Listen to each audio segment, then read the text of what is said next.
À 2 épreuves de la fin de la saison du Trophée Clio R3 France, 5 pilotes peuvent encore prétendre au titre. Mais ce n'est pas ici, au pied du château d'Amboise, que l'on connaîtra le champion 2009. Il faudra attendre la 6e et dernière épreuve à La Rochelle, mi-novembre. En attendant, le Rallye Cœur de France n'en demeure pas moins une manche capitale, à l'issue de laquelle Dominique Rebout, Éric Moffret, Eddy Lemaitre, Lionel Commol ou bien Brett Barbet pourraient prendre un avantage décisif au classement général. En tête pour l'instant de ce classement, Dominique Rebout. Il a vu revenir sur lui Éric Moffret, vainqueur à Grasse et à la Montagne Noire. Il n'a plus que 2 points d'avance, mais il compte bien inverser la tendance sur des routes qu'il affectionne tout particulièrement. C'est vrai que les spéciales elles sont super courtes, très rapides, avec des gros freinages et beaucoup de changements de direction. Il faut être assez propre et en même temps super vite dans le rapide. Mais moi c'est vraiment le terrain-là qui me convient par rapport aux routes de chez moi. Donc je me sens tout de suite mieux qu'à la Montagne Noire ou qu'à Grasse. Je suis moins pénalisé, quoi. 6 épreuves chronométrées sont au programme de cette première journée du vendredi. Une boucle de 3 spéciales, parcourue 2 jours, que l'on empruntera une deuxième fois, mais cette fois-ci de nuit. Dominique Rebout nous avait dit qu'il se sentait à l'aise sur les routes du Cœur de France. Eh bien, il le prouve, il s'adjuge les 3 premières épreuves spéciales du rallye, se permettant même dans le S2 de faire le 3e temps scratch, derrière 2 4 roues motrices, celles de Tafono et Galpin, c'est dire, outre le talent du pilote, les qualités de la Clio R3. Deuxième à 18 secondes de Rebout, Lionel Commol, un excellent résultat pour le pilote aux couleurs de la Fondation Arthritis, lui aussi convaincu par les performances de la Clio. La Clio, avec le réglage qu'on a adopté, est très intéressante. Elle glisse juste ce qu'il faut. Je trouve qu'elle est plaisante au possible.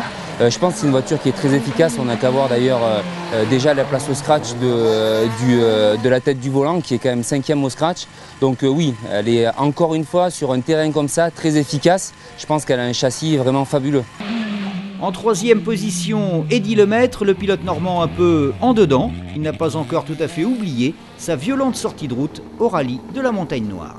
Il faut être trop rapidement dans le rythme pour ce que j'ai été capable de faire pour le premier tour. Je pensais honnêtement que ma sortie de la Montagne Noire me nuirait pas.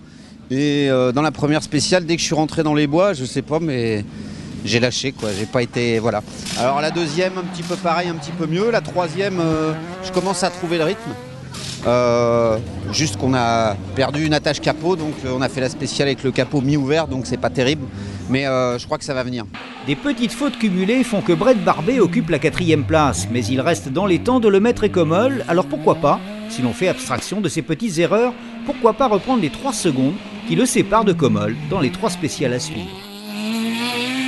On va essayer de partir sur un bon rythme, sans faire d'erreur, pas trop fort. Mais bien, quoi. Si on part comme ça, je pense que ça va payer. On verra.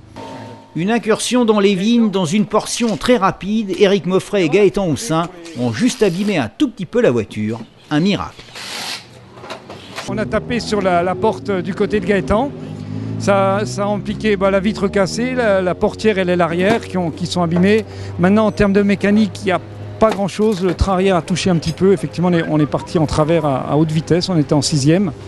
Et je dirais quand même, on a eu beaucoup de chance dans notre malheur. On aurait pu se faire beaucoup plus mal à la vitesse où on était. On le savait, le Cœur de France est un rallye de plaine. Il est très rapide avec beaucoup de changements de direction. 46 secondes de retard sur Dominique Rebout, c'est finalement pas cher payé. C'est vrai que pour faire la différence, j'ai l'impression qu'il faut prendre beaucoup de risques. Dans le vite, il faut être très vite. Et malheureusement, il y a une limite quand même. Et on est allé la tutoyer là tout de suite. Et voilà. C'est vrai que je trouve que ce n'est pas des rallyes très techniques du fait qu'on roule à vue beaucoup puisque la route elle se déroule devant nous, il y a très peu de virages cachés, contrairement à d'autres rallyes traditionnels où on s'appuie beaucoup plus sur les notes pour rouler. C'est dans le même secteur chronométré, mais de nuit cette fois, dans le S6, que Lionel Commol va sortir de la route. La Clio numéro 21 devra abandonner, roue arrachée. 3 spéciales de nuit et 3 vainqueurs différents. Brett Barbet dans la 4, Éric Moffret dans la 5 et Eddy Lemaitre dans la 6. Dominique Rebout n'a pas pris de risque, juste ce qu'il fallait pour terminer cette première journée en position de leader. Allez, à demain, Benny. Le tour de nuit, on est un peu plus assuré que de jour.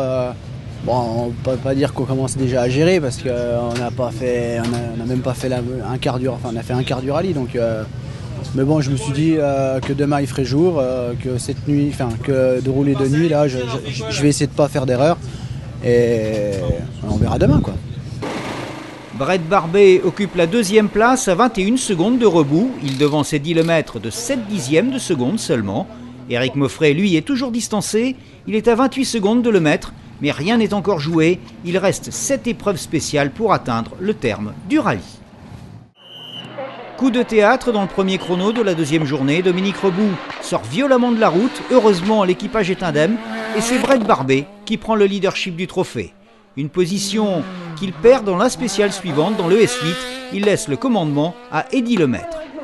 Mauffret est troisième et grâce à un meilleur temps dans cette spéciale, puis dans la suivante, il refait une petite partie de son retard.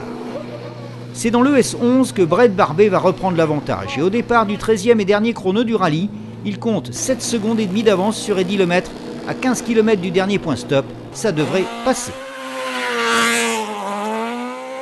Rouler sur un bon rythme, pas de faire d'erreur et je pense que ça devrait le faire. On a 7 secondes et demie, ça doit le faire sur 15 km, c'est bon je pense. Eh bien non, Brett Barbet va trop assurer alors qu'Eddy Lemaitre va réaliser un chrono exceptionnel. Eddy Lemaitre remporte le rallye Cœur de France avec 4 secondes d'avance, sa deuxième victoire cette saison après le rallye de Dieppe. Monsieur Eddy Lemaitre, bravo Eddy. C'est ce qui donne encore plus de plaisir, c'est que vraiment c'est jusqu'au dernier moment, la dernière spéciale c'est le scénario parfait du bonheur, surtout pour moi, avec ce que j'ai eu il y a un mois, donc je ne pouvais pas rêver mieux, c'est magnifique, je suis... Voilà. Alors, vous avez devant vous un garçon heureux, je ne sais pas si c'est flagrant, mais... Pour le rallye de La Rochelle, mais à mon avis... Sans cette sortie de route en début de rallye, Éric Mauffret se serait sûrement mêlé à la bagarre. Il monte sur la 3e marche du podium, mais surtout, il prend la tête du classement provisoire du trophée Clio R3 France. Plus qu'une consolation, c'est une véritable option pour le titre qu'il devra quand même disputer avec Eddy Lemaitre et Dominique Rebout. 4 petits points séparent les 3 hommes. Prochain et dernier rendez-vous avec la Clio R3, le rallye de La Rochelle. Les 14 et 15 novembre, on ne pouvait espérer plus beau final.